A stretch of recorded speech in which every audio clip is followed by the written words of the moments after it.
Alright, so if you look here, you can see I do have my grayscale shaded in, and it does go from dark to light.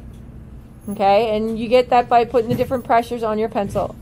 Now, the first thing I want to shade on my paper is my sphere. It's not a sphere yet because it's just a two-dimensional circle. Now, I want to start with my darkest color first. Like I said, it's easier to go from dark to light. And my light source is coming from the left. So I'm going to start shading this in an arc-like manner because I want it to look rounded. Now, if I shaded it flat like that, it's not going to look round. So you want to shade it in an arc-like manner. And we're basically going to go from 8, on up to 0. So it should look like our grayscale, but again, in a rounded kind of way and at an angle.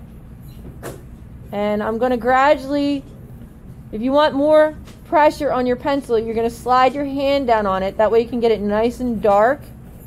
Alright? And then I'm going to start sliding my hand up on my pencil so I can start getting less pressure on there and getting my lighter tones in there. And believe it or not, these actually do have names.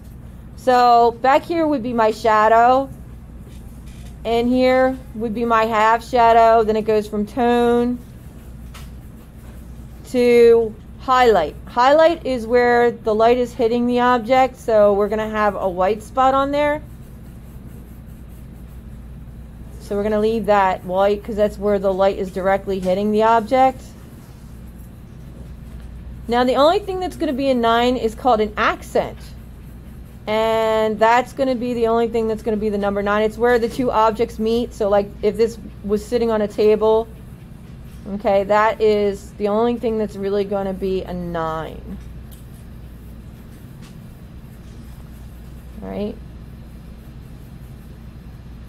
And then I'm just going to take this and I'm going to start dragging some of this lead up because I don't want it to get too dark up there because that's where my light source is coming from. Okay? So now it looks more three-dimensional than flat. And you might have to tweak it here and there. I'll probably go back and tweak mine a little bit.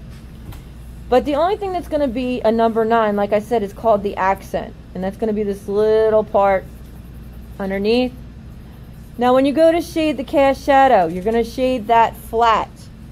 Okay? Because it's on a flat surface. So I'm going to go from dark, kind of, I guess like a 7 or an 8 here, like directly under my sphere. And then my cast shadow is going to get lighter as it goes out because there is some more light in there. Okay, and I'm going to shade it, like I said, flat. So you're just going to shade it straight across like that.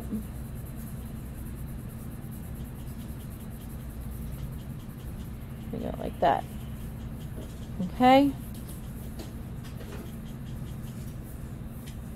Like I said, and if you guys get smudge marks on here, that's fine. I'm not going to deduct points from it because if you look at my hand, I'm left-handed, and look at what happens to my hand, and I drag my hand across the paper. So I'm going to have smudge marks on this. I'm looking for proper shading technique. So if this gets messy, don't worry about it. I don't deduct points for that, like I said, because this is our practice work on proper shading techniques. So like I said, I'll go back and tweak this here and there, like if I think something needs some work on it. Now, your flat shapes, so like my last 3 shapes, it's just going to be my grayscale on its side, basically. So all of these things are in the shadows, so I can make these nice and dark, like 7, 8. Okay?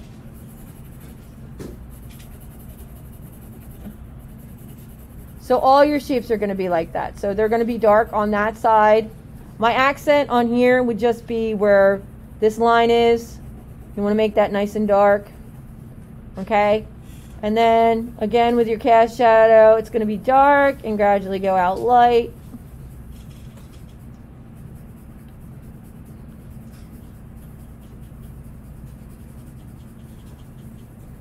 Okay? Like that. I'm like blowing on the paper and I forget. I got a mask on. Can't do that.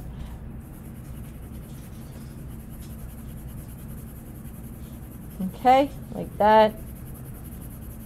And then again, this is just going to be your grayscale on its side. So I'm going to start out dark here and gradually get lighter as I go across, like that.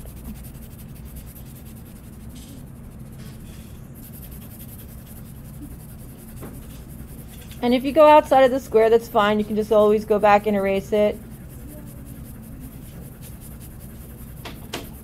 Okay, so you just want it to look like your grayscale on its side, just like that. Goes from dark to light. And again, I have some tones that are kind of similar here, so I'm just going to go back in and rework it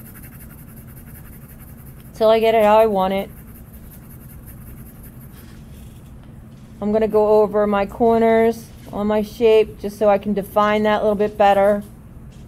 And I can always go back and erase these marks that I went out of the lines a little bit. Okay. Let me shade that a little bit better. So you're going to do your pyramid and your free choice shape exactly like I'm doing the cube. It's flat. These two shapes are flat. And then this right here, it's not going to be as dark as the front here because the light is hitting it on top. So I'm going to go from maybe like a 4 to a 0 on top. All right, so that's how you should do all the rest of your shapes. If you guys are having difficulty with any of your shapes, I can come around and help you with it. So I do have a finished one. So basically, you're going to go in and shade all your shapes. And like I said, you might want to tweak some of them, you know, work a little bit here and there on them, but they should go from light to dark on the sides, and make sure your grayscale is different tones, okay? And it should go from dark to light. All right? So like I said, I'll come around and help you guys if you need it.